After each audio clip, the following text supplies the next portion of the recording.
자, 드디어 나이키의 최신 성적표가 나왔습니다. 과연 세계 최고의 스포츠 브랜드 지금 잘하고 있는 걸까요? 아니면 뭔가 좀 삐걱거리고 있는 걸까요? 지금부터 나이키의 2025년 3분기 실적을요, 특히 CFO가 직접 설명한 그 핵심 내용들을 중심으로 한번 속 시원하게 파헤쳐 보겠습니다. 진전이 있어서 고무적이긴 한데 아직 할 일이 많다. 나이키의 CFO 맷 프렌드가 한 이 한마디가요. 사실 이번 실적 발표의 모든 걸 다 말해주는 것 같아요. 뭐냐? 잘하고 있는 것도 분명히 있는데 동시에 해결해야 할 아주 어려운 숙제들도 산더미처럼 쌓여 있다는 거죠. 바로 이 희망과 위기, 그 아슬아슬한 줄타기가 이번 실적의 핵심 포인트라고 보시면 됩니다. 자, 그럼 본격적으로 나이키의 3분기 성적표 한번 제대로 펼쳐볼까요?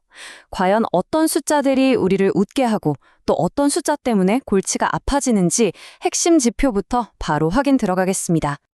가장 먼저 눈에 들어오는 건 역시 전체 매출이죠. 근데 환율 효과를 빼고 보니까 1%가 줄었어요. 이건 뭐 사실상 성장이 멈췄다, 이렇게 봐도 무방합니다. 늘 앞만 보고 달려가던 나이키한테는 분명 좀 아쉬운 결과죠. 그리고 이거 총이익률이라고 하는 건데 42.2%로 뚝 떨어졌습니다. 이게 왜 중요하냐면요. 쉽게 말해 신발 하나 팔아서 손에 쥐는 돈이 줄어들고 있다는 뜻이거든요. 왜냐? 할인도 많이 해야 하고 제품 만드는 원가는 오르고 거기다 관세 부담까지 늘었기 때문이죠. 이건 아주 명백한 경고 신호입니다. 근데요, 다행히도 좋은 소식도 하나 있습니다. 바로 재고가 2% 줄었다는 거예요. 이게 뭐냐면 그동안 나이키의 골칫거리였던 창고에 쌓인 물건들 있잖아요. 그걸 드디어 좀 털어내기 시작했다는 아주 긍정적인 신호로 볼 수 있습니다. 자, 근데 여기서 정말 흥미로운 지점이 나옵니다. 바로 판매 채널인데요. 다른 유통업체 물건을 파는 이른바 도매는 5%나 성장했어요. 근데 정작 나이키가 직접 운영하는 매장이나 온라인몰, 즉 소비자 직접 판매는 거꾸로 5%나 줄어들었습니다. 이거 좀 이상하죠? 나이키가 그렇게 밀어붙이던 D2C 전략에 뭔가 문제가 생긴 걸까요? 이 완전히 상반된 결과 우리가 깊이 생각해 볼 문제입니다. 이제 시야를 좀 넓혀서 세계 지도를 한번 펼쳐보겠습니다. 전체 숫자 하나만 봐서는 알 수 없는 나이키의 4개 주요 시장에서 지금 각각 어떤 일들이 벌어지고 있는지 그 다른 이야기들을 한번 들어보시죠. 첫 번째 주자는 바로 북미입니다. 이번 실적 발표에 명실상부한 에이스라고 할 수 있죠. 나이키의 전체 회복을 앞에서 끌고 가는 말 그대로 희망의 땅입니다. 여기 차트 한번 보세요.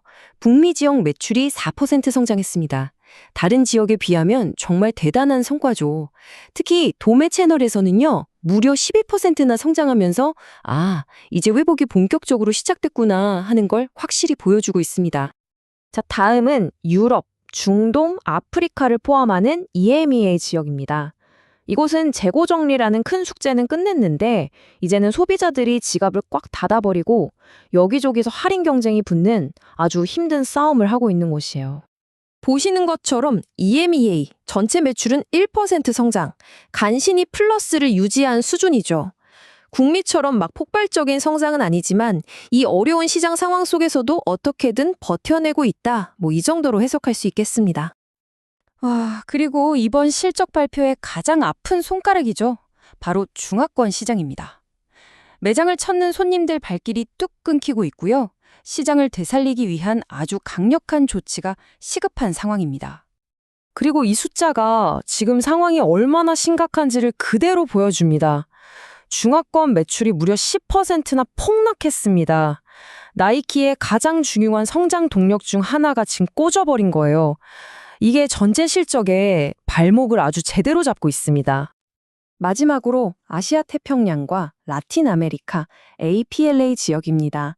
여기는요, 딱 이 저울 그림 같아요.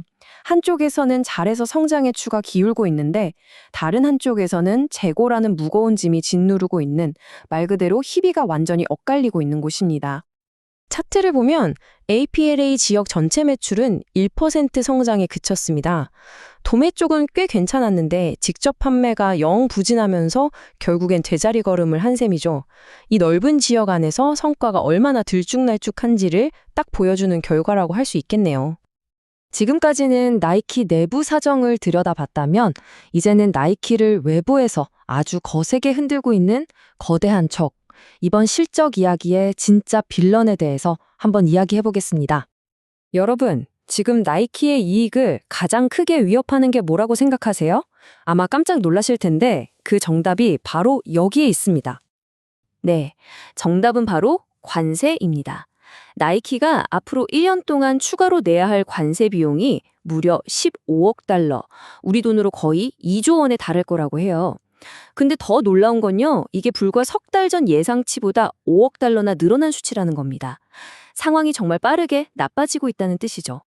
여기서 잠깐 관세가 뭔지 다들 아시겠지만 간단히 짚어보면요. 말 그대로 해외에서 물건을 들여올 때 붙는 세금이잖아요. 이게 고스란히 나이키의 비용 부담으로 이어져서 열심히 팔아남긴 이익을 갉아먹는 구조인 겁니다. 자, 그럼 이런 복잡한 상황 속에서 나이키의 미래는 과연 어떨까요? 마지막으로 나이키 경영진이 직접 내놓은 다음 분기 전망을 한번 살펴보겠습니다. 솔직히 말해서 전망이 그리 밝지만은 않습니다.